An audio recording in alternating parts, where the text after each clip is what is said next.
Hello, I know I am a little bit late on this, but a huge trade has just broke out in the NHL about 2 days ago between the Florida Panthers and the Calgary Flames. This could be one of the biggest trades in NHL history, and if not the biggest. So I want to start by showing you the full trade. It looks like this. So Florida is acquiring forward Matthew Tkachuk and a conditional 4th-round pick in exchange for one of the NHL's best wingers, Jonathan Huberdeau, and one of the most underrated defensemen in the NHL, Weegar, and a conditional 1st-round pick. It's probably going to be pretty low in the 1st round because it is coming from the Florida Panthers, who will most likely have a successful season the next few seasons, and prospect Cole Schwint. This is crazy. So Calgary obviously got more value here, and at first glance it definitely does seem like the Flames are the winners of this trade, but there is a major catch for the Flames. Both Weegar and Huberdeau are come to the end of their contract after this coming up season, so they will both be free agents by then, which means that the Calgary Flames are either going to have to lose them both for nothing, maybe re-sign them, but they do not have much cap space to do so unless they get rid of a lot of their defensemen, or they can flip them at the deadline to get some extra assets, but they can keep them for one season to stay strong.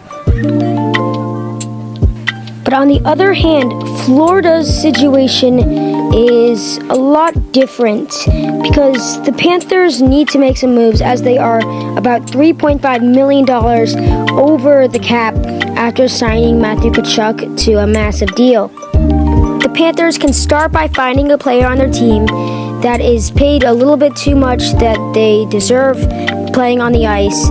And the first guy who comes to mind is Sergei Bobrovsky, and he has a $10 million contract for each season, so he would be nice to get off of the cap, but his contract is pretty untradeable. No NHL team will want to pay that much for a goaltender that his status is unknown. Some games he has are incredible and others are terrible, so it's hard to even tell if Sergei Bobrovsky is a good player or not.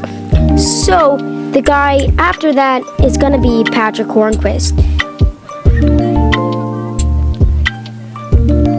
Hornqvist is currently a Florida Panther being paid $5.3 million a year, and his contract goes on until the 2026-2027 season. So he is one of the higher paid guys on the team who does not score as much points, although he has a nice physicality and net front presence.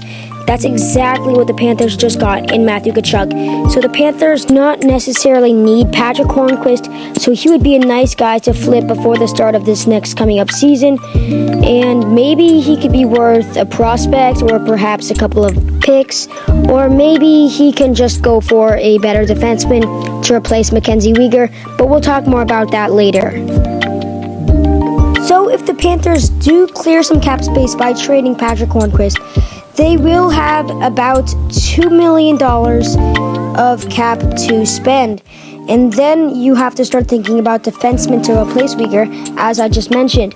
John Klingberg would be an amazing guy, about just as good as Weegar, but I do not think he could only go for $2 million. So the Panthers might have to clear out a few prospects that they have, and then maybe they can get $5 or $6 million to spend for John Klingberg.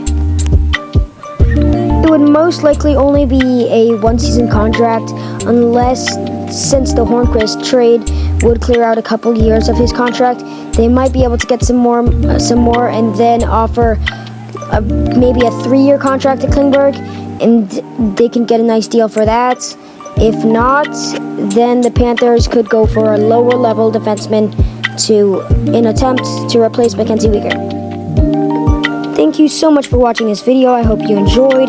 It is hard to tell who the winner of this trade is, but comment down below who you guys will think it is going to be, and I will see you in the next one. Bye!